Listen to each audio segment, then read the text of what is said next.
Okay, welcome back. Here's the second half of chapter 3. We're going to look at the relationship between species diversity and community stability. What is disturbance and how does it affect communities? And we're going to explain ecological succession and give a couple examples of its stages. Okay. So we're going to population growth first. And this is Oh, I love this topic. It's very, very interesting. Your discussion deals with population of us, of people. Okay, so it's going to be a very important topic here and for the next 50 to 100 years.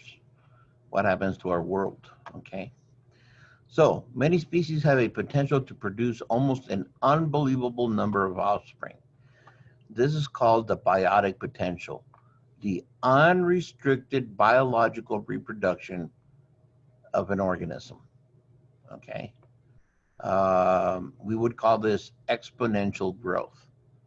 So if you find an organism and you give it all the resources it can muster and you allow it to grow, that will be its unrestrained biological reproduction. It's called the biotic potential, which is monumental. Okay. So exponential growth is population growth with no limits and has a distinctive J-shaped growth curve when graphed over time. Okay. So that's what we call the J curve, exponential growth. The exponential growth equation is a very simple model. It is an idealized, simple description of the real world. Population of species lose individuals and experience reduced biotic potential. So let's take a look at it. So I am perplexed as to why the author continues to use, I think these are moose in here. Okay. This is the fish in the pond model, and inevitably I see moose here. Okay, whatever. So we have the fish in the pond model.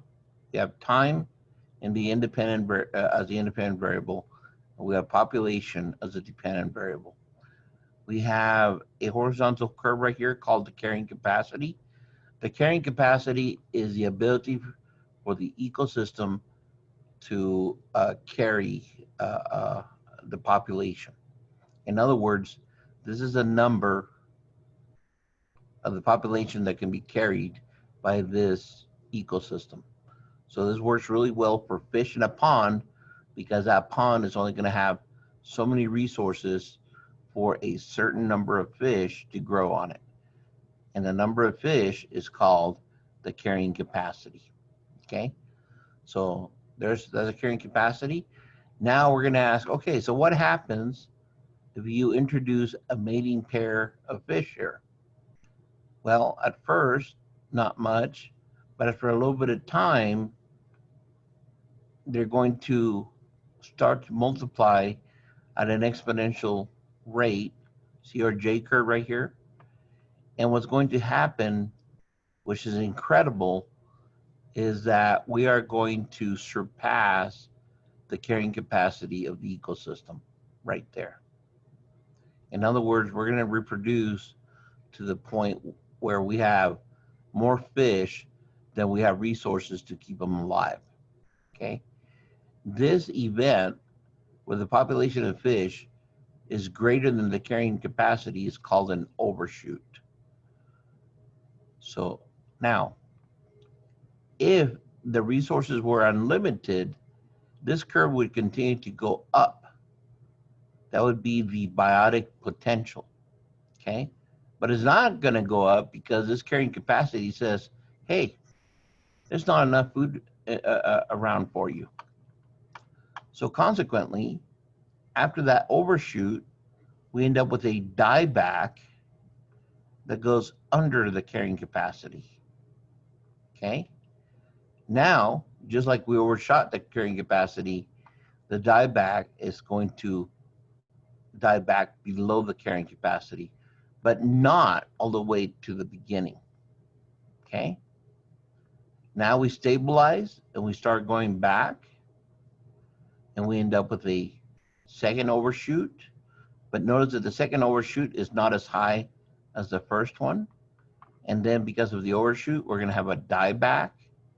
And this illustration is not showing it, but this dieback should be shallower than the first dieback. And eventually, these two are going to reach harmony, and the population is going to reach the carrying capacity. Okay, that is a fish in the pond model right there, starting at exponential growth. Okay, so originally carrying capacity was defined as the number or biomass of animals that can be supported in a certain area of habitat. The concept is now used more generally to suggest a limit of sustainability that an environment has in relation to the size of a species population. What does that mean? What it's trying to tell us is that with most animals, that carrying capacity is not dictated by food alone. It's dictated by the amount of habitat that the animal needs. Is dictated by the breeding nature of the animal. It's dictated by many other resources. Let's take an example of a mountain lion, for example. A single mountain lion requires quite a bit of terrain. Okay, so having enough for that mountain lion to consume, to eat, to stay alive is not enough. It needs to have enough terrain for it to live out its solitary life. Okay, so another way of saying that is that this carrying capacity involves a lot of things. For us, for example, humans, this carrying capacity means that we need to have enough food, but it also means that we need to have enough water, but it also means that we need to have enough clean air, but it also means that we need to have good good health care, and we need to have enough room to grow and thrive. Okay, so our carrying capacity is dictated by quite a laundry list of requirements. Okay, when a population overshoots the carrying capacity of its environment, resources become limited and death rates rise, and the population may crash. Okay, it's worse than that. I hate to say it, it's worse than that. Let's go back to this. Okay, this would never happen to us. We follow a different model, which is called the logistic model.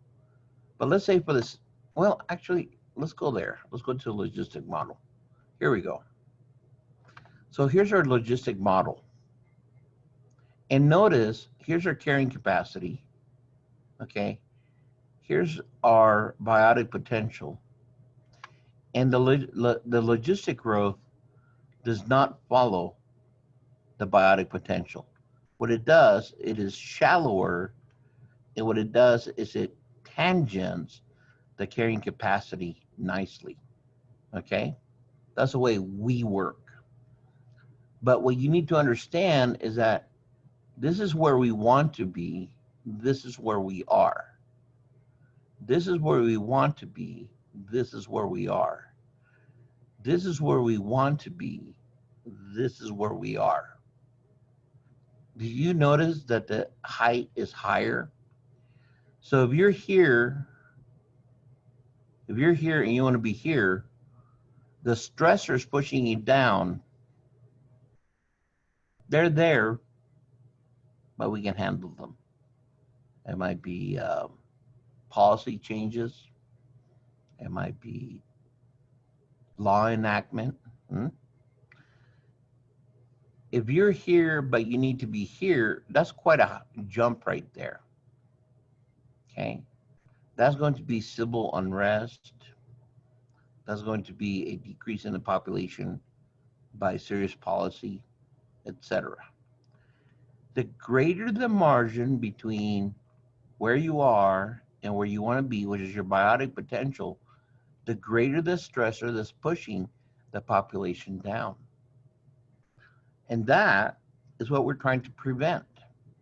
Because if that stressor is high, then that stressor implies death and famine and war and all those things that we connotate with bad outcomes. Okay, so the easier our transition is, and the less of a change that we have between where we are and where we want to be, the less stress that we'll going into our carrying capacity. Okay, so that's important. Okay, this is a very typical predator prey development here. This is Latka volterra, is what it's called, and we see that there's a very serious correlation between the prey and the predator.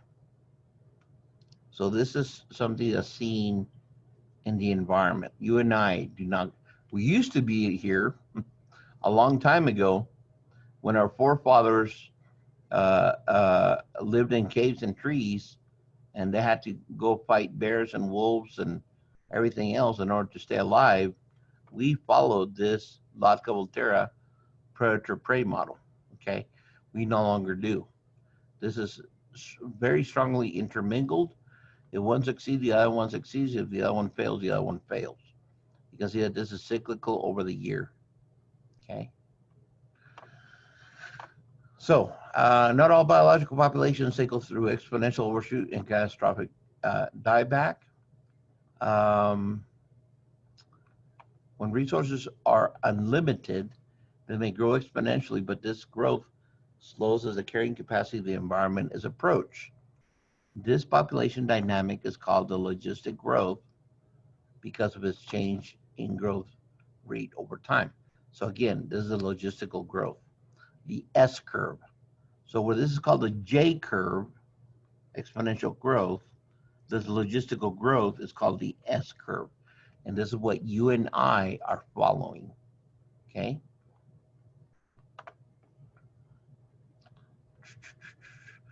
Now we're going to move to how different species respond to limits, okay?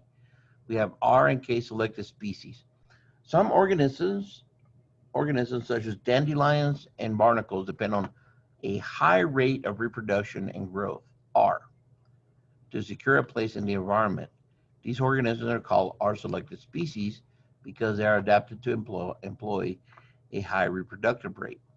Organisms that reproduce more conservatively with longer generation times, late sexual maturity, fewer young, are referred to as K-selected species. They are adapted for slower growth conditions near the carrying capacity of their environment. So we are all trying to do the same thing.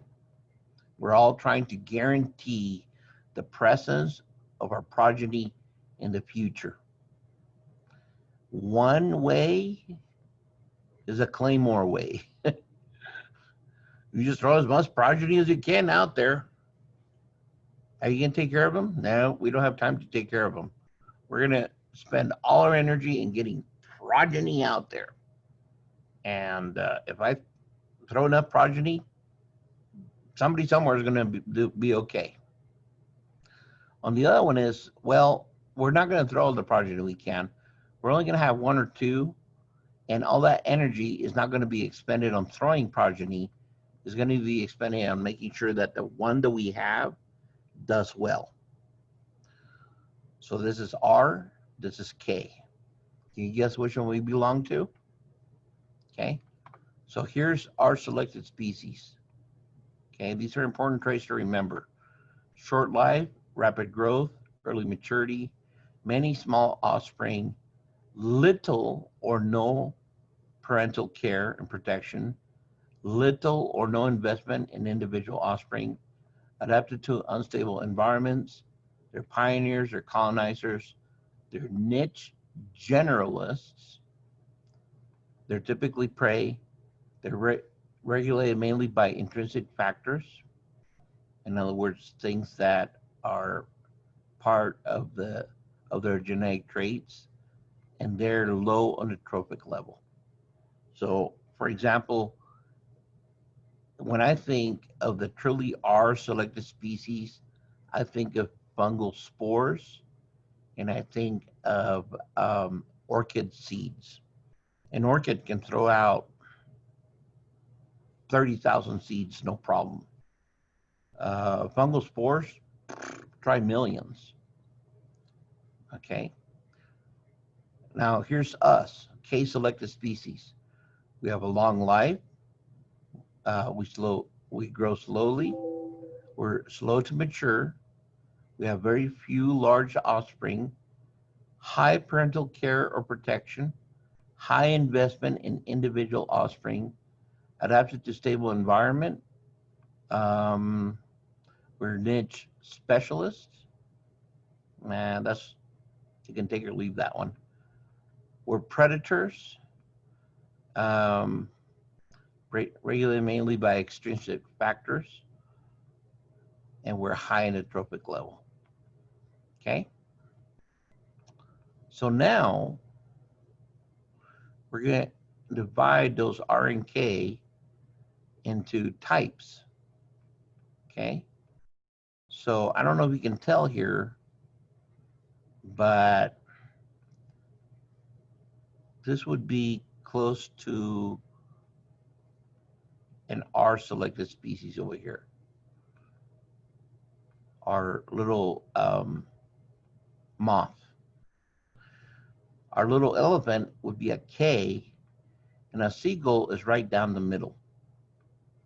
Okay.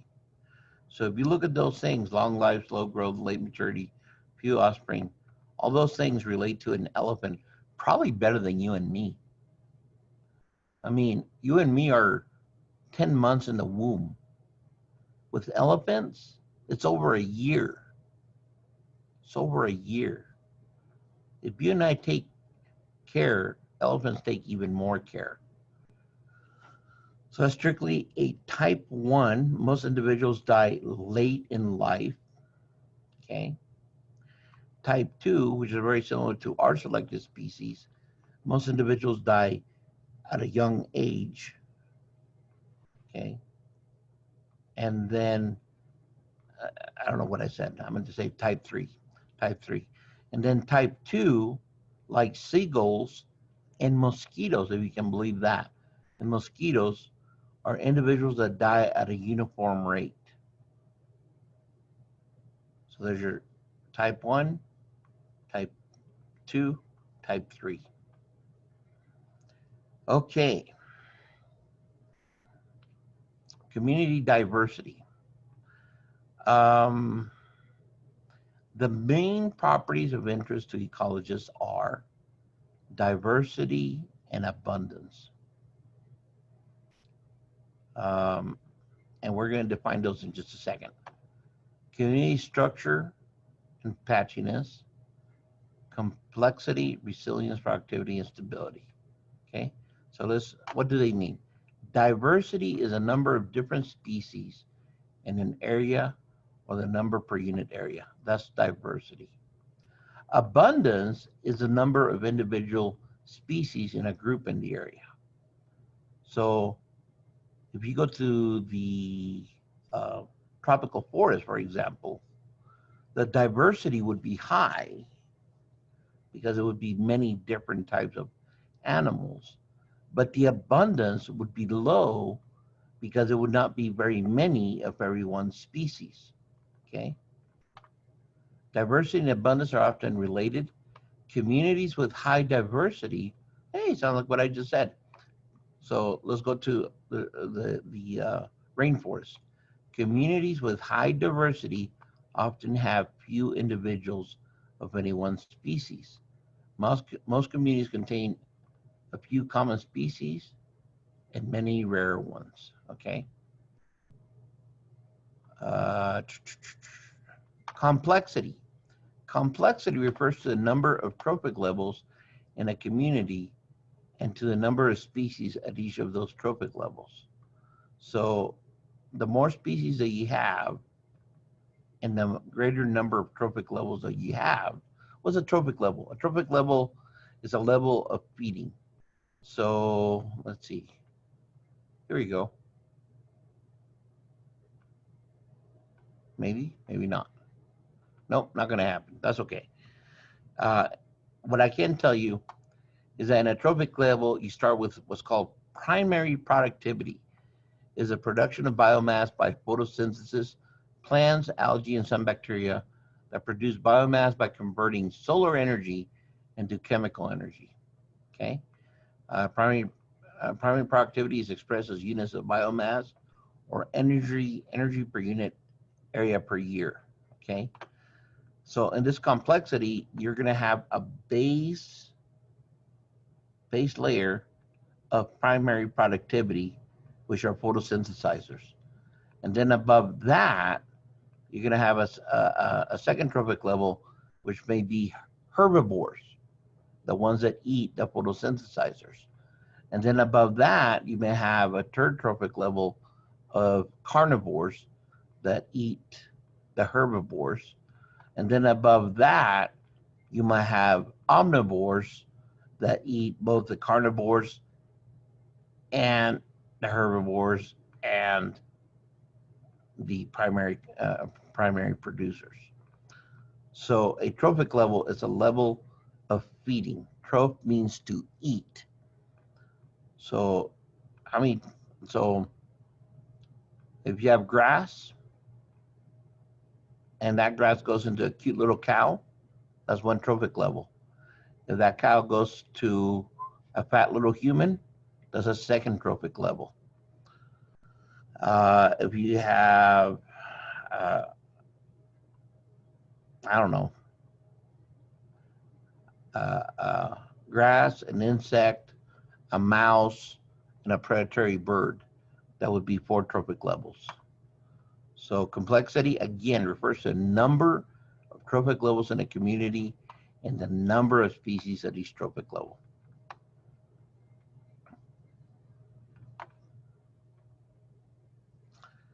Okay.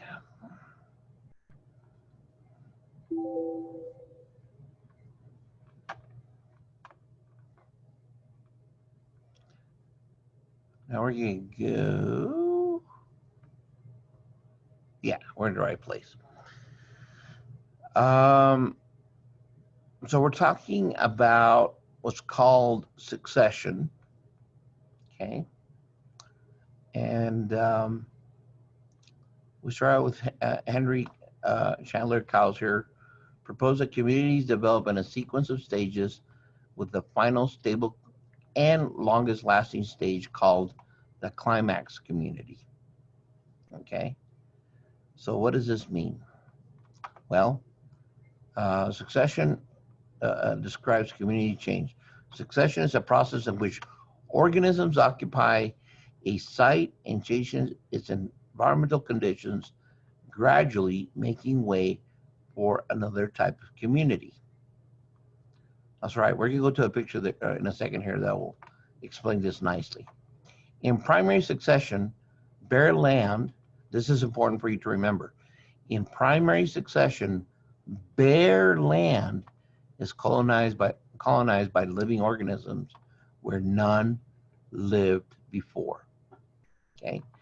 In secondary succession, occurs after a disturbance when a new community develops from the biological legacy of a previous one.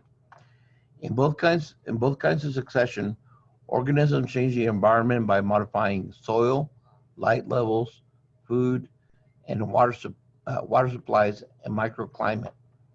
This change permits new species to colonize and eventually replace the previous species, a process known as ecological development or facilitation. And ecological development proceeds as ecological development proceeds, a biological community becomes more diverse. Okay, here's a picture.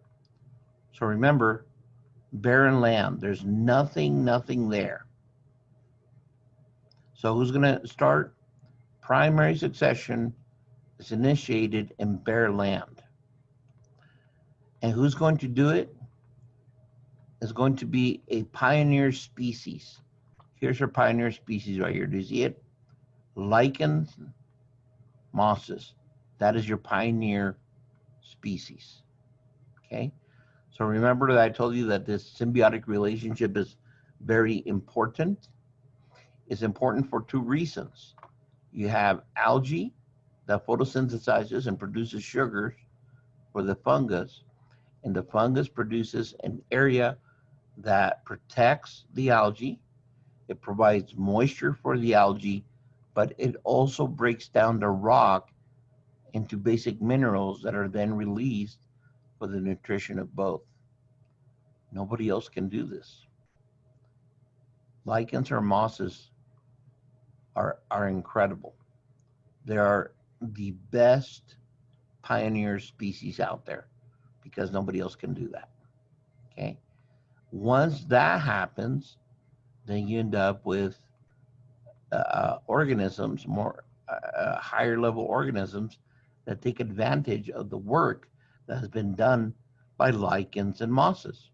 So now we have grasses, herbs, shrubs, small trees. And then once this has happened, then we go to the next one, which is larger trees. And then finally we end up with hopefully a climax community, which includes not only trees, but birds and animals and everything else. But everything starts over here with this pioneer species. Very incredible, okay? So this is what's called ecological succession. Okay, if you have a disturbance, ecologically, a disturbance is any force that disrupts the established pattern of species diversity and abundance, community structure, or community properties.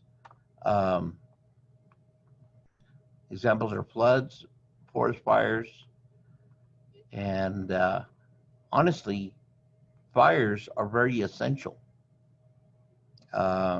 Many conifers would not be able to propagate without fires. So this is a disturbance that is essential, okay? And so you can end up with a disturbance, and if you have a species come into an area after a disturbance, that is called secondary succession. So secondary succession occurs after a disturbance when a new community develops from the biological legacy of a previous one. So imagine a terrain that looks like this, okay? This is where secondary succession would take place. Okay, and that's it. I hope I didn't bore you guys too much. I tried to keep it short and sweet. That's all I have for today. Have yourselves a wonderful day.